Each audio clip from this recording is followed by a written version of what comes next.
Today, we're diving into the thrilling saga of a Viking warrior like no other, a man whose name strikes fear into the hearts of his enemies. Egil Skallagrimson. He wrote his first poem only 3 years old, killed for the first time at 7, and is one of the most badass Vikings to ever have lived. He was also a formidable skald, or poet, and his hot temper made him create insulting poems against anyone who had wronged him, landing him in trouble many times. The hot-tempered Egil used his temper and fighting skills, both to help people, but usually to help himself getting richer and building a formidable reputation.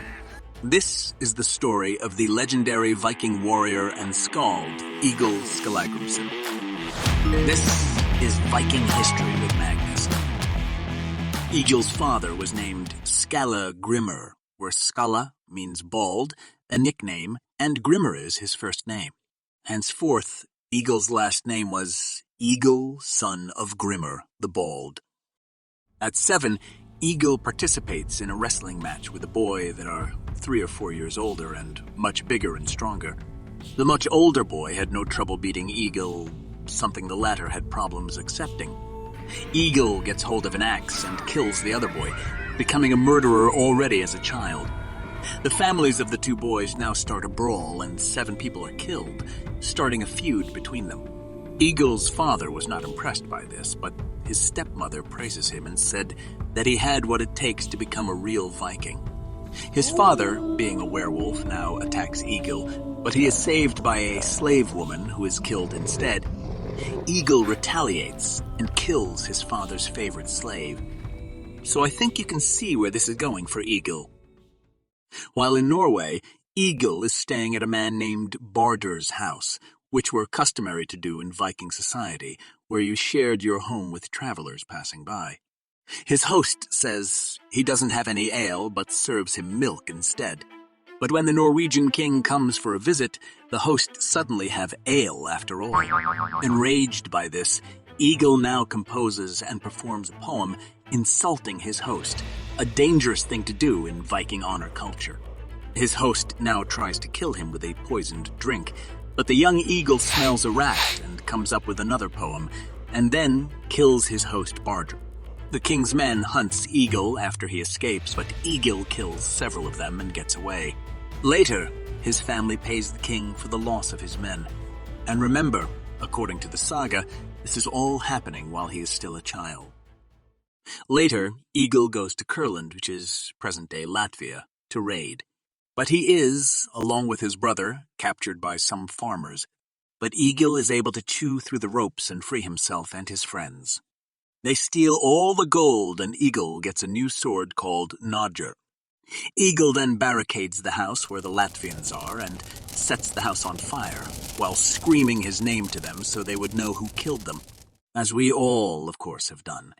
Egil is invited to the king and queen again, but it's not because they like him or have forgotten what he had done. It's an invitation so they can kill him. They kill some of his men, but Egil again gets away, and he now flees to England and starts working for the English king Athelstan. In a battle with the Scots, his brother is killed, and Egil goes berserk and kills several Scots in retaliation. As a thank you, Athelstan gives Egil 2 chests filled with silver, and Egil now marries his brother's widow Asgerdru. His father is upset because he wants one of the treasure chests with silver that King Athelstan had given his son. He sees this as compensation for losing his son in the battle, but Egil refuses. His father then takes one of the chests and buries it in a swamp, but dies that same night. His father's death now sparks an inherent dispute with the husband of his sister, and Egil now sues him.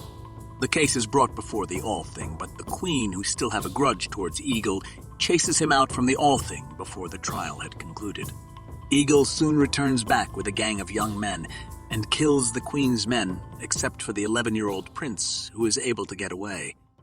The young prince follows Egil in a ship with his men, and Egil and his crew board the ship, and kills all of them there. He later writes a poem bragging about his deeds. He also puts up a nidstang or slander pole.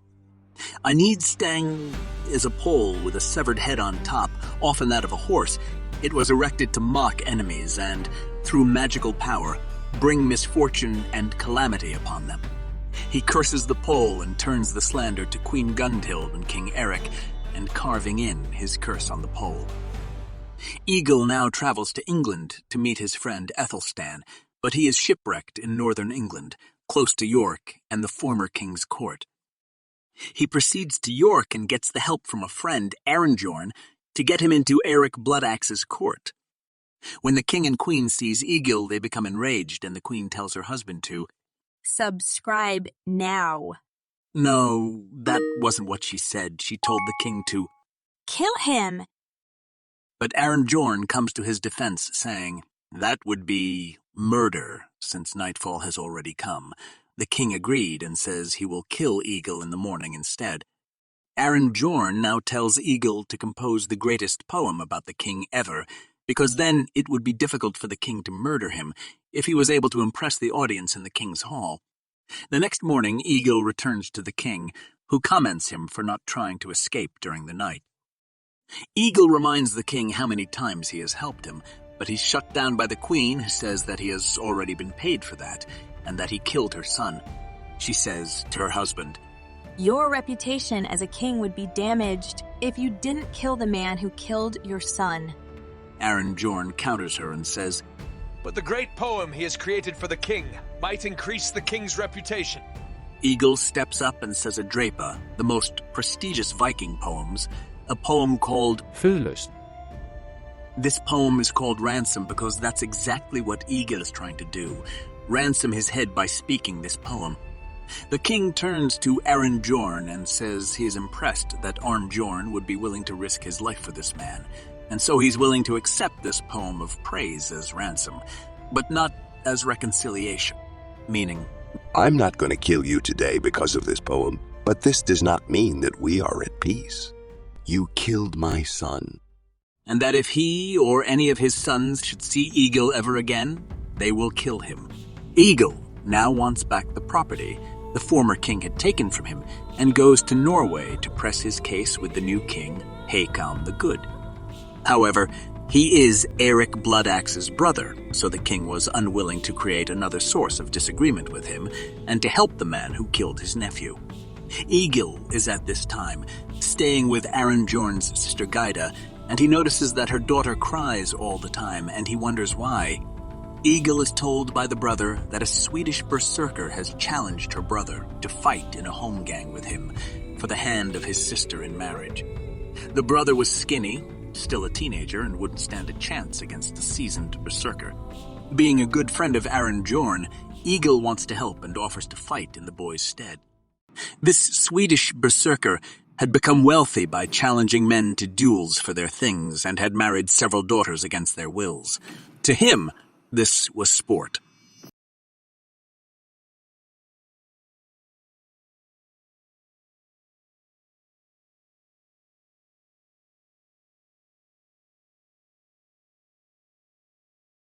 The berserker takes the bait and challenges Egil instead. The berserker has in a way been goaded here because of his pride. His reputation wouldn't fly very high if he turned down Egil's challenge. After fighting intensely for a time, the berserker asked for a rest period, which Egil grants him, but he taunts him the whole time.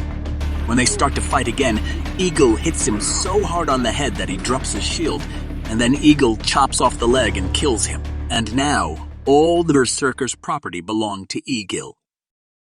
Egil now makes his way to a man that had taken possession of the entire inheritance left by the parents of Egil's wife. Egil insisting on his rightful share, demanding a portion of the inheritance, and ends up taking the man to court. But the outcome is not in his favor. Frustrated, Egil challenges him to a Holmgang.